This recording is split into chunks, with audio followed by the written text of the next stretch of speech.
السلام عليكم، ازيكم يا احلى متابعين في الدنيا؟ عاملين ايه يا احلى اخوات واحلى متابعين؟ صباح الفل، صباح الجمال، صباح التفاؤل، صباح الرزق، صباح كل حاجة حلوة.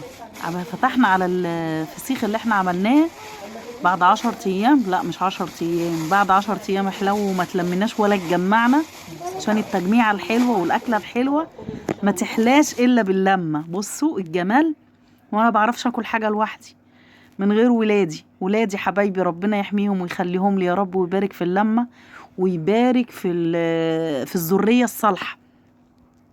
يلا نبدأ الفيديو بتاعنا ونصلي على الحبيب زي ما احنا متعودين، ندعي لأمواتنا بالرحمة ونصلي على الحبيب ونشوف الجمال ده احنا عملناه ازاي، وايه المفاجأة اللي احنا ايه لقيناها واستبدلنا بايه.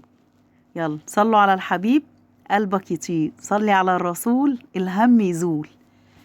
كده معانا تقريبا الاربع سمكات دول تقريبا كيلو 200 كيلو 100 حاجه زي كده. انا نقيتهم، وبعد ما نقيتهم قلت له وزنهم زي ما يطلعوا،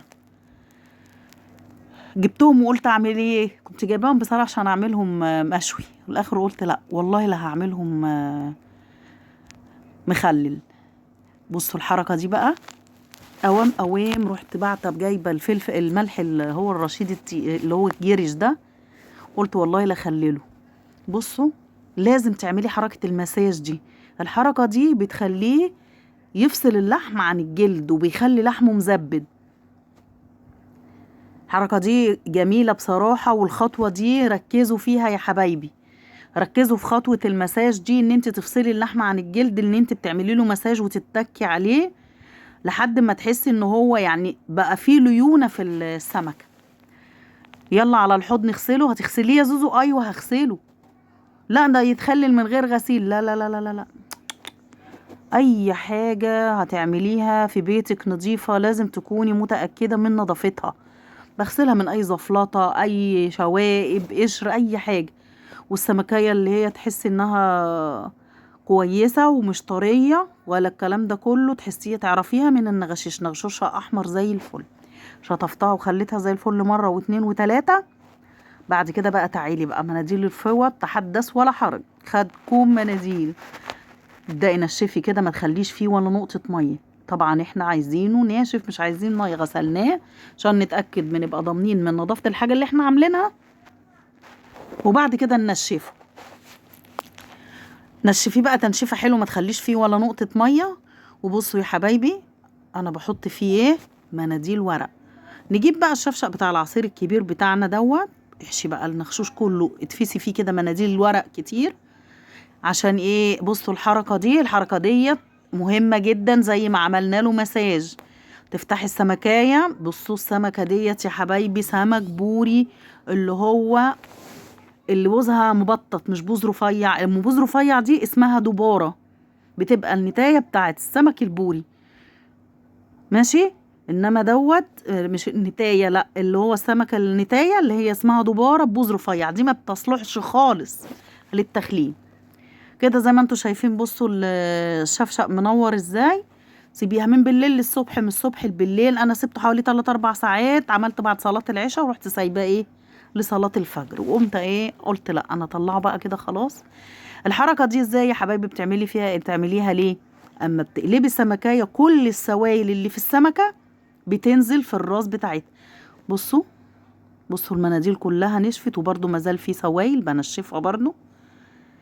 ليه؟ لما انت قلبه السمكية على تحت اي سوائل بتنزل فين؟ في النغشيش، المناديل بتتشرب كده خلاص، مش عايزينها وحسينا كل السوائل كلها نطفت. انا جبت ايه ب5 جنيه ملح خشن. بصوا الملح عامل ازاي، زي الخرز. والملح ده بيحفظ مادة حافظة وما بيملحش بزيادة عن اللزوم. معلقة كركم. في اضافة بقى هقولها لكم يا حبايبي، بس تابعوني هقول لكم الاضافة اللي انا عملتها ايه هي، ولا تخلي ريحة ولا اي حاجة بعد ما تفتحي عليه. لو انت وصلت معايا للفيديو في المرحلة ديت، بالله عليكي لايك واشتراك، وانزلي لو مش مشتركة في القناة دوسي على اشتراك الكلمة الحمراء، لو مشتركة فعلي الجرس عشان يوصلك كل جديد. كده حطيت قد معلقتين ملح كبار كده بالكركم في الأرضية بتاعت الشنطة. وحطي بقى كتري وبلاش تستخسري، املي النغاشيش دي ملح. الملح زي ما بقول لكم ما تقلقوش منه، الملح دوت ما بيملحش زيادة عن اللزوم، مادة حافظة وما بيحدقش اللوري. الله على اللوري وعلى اللي اخترع موضوع اللوري، الله يبارك له اللي اخترع موضوع اللوري دي. انا فتحته ولا كأنه بناكل ملوحة ولا سردين ولا فسيخ متخلل. كده حطي بقى طبقة سردين في بتاع ده سمك وطبقة ملح زي ما شفتوا كده يا حبايبي. بصوا، والكركم بيدي قيمة غذائية وبيديله لون جميل. حطيت رق من ده ورق من ده، وغطي بقى واقفلي عليه واربطي. دي اول شنطة بيضة. طبعا احنا هنحط شنط كتير تاني، بس لازم يتحط في شنطة بيضة. طبعا احنا حاجة هناكلها وواثقين من نظافتها، لازم نحافظ عليها. ده ملوحة ولا فسيخ مش عارفة، قولولي في الكومنتات ده ايه بقى. احنا عاملينه بايدينا. اربطي بقى وخرجي منه الهوا. بصوا، يلا نجيب بقى ايه، شنطة سودا. الشنطة السودا دي فايدتها ايه؟ بتحجب الهوا والضوء. هوا وضوء بيتحجبوا عن التخليل بتاعك اللي انت مخللاه. ونقف شنطة جوه شنطة بقى، وكتري بقى شنط عشان انت كل يومين تقلبيه على الناحية التانية، يومين وتقلبيه على الناحية التانية. واحنا في الشتاء يقعد معاكي 15 يوم. لو احنا في الجو الحر اللي احنا فيه ده، جو حر طبعا وزيادة الحرارة، ما بيقعدش اكتر من اسبوع او 10 ايام. نسكت؟ لا، بعد الشنط دي كلها اجيب بقى ورقة فويل والفه بقى عشان اضمن ان مفيش اي ريحة هتطلع معانا واحنا حاطينه في المطبخ بتاعنا. لفي بقى، لفي كده وبرومي زي البونبونايه. هيقعد معاكي قد ايه يا حبيبتي في الشتاء ده، في الحر اللي احنا فيه ده؟ اسبوع، 10 ايام بالظبط. ونفتح عليه.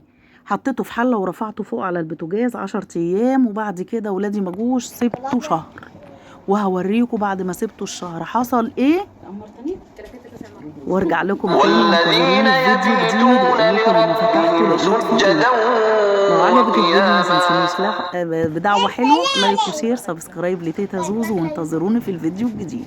السلام عليكم. اتفضلوا يا جماعه. ما تيجي ندينا تعالي.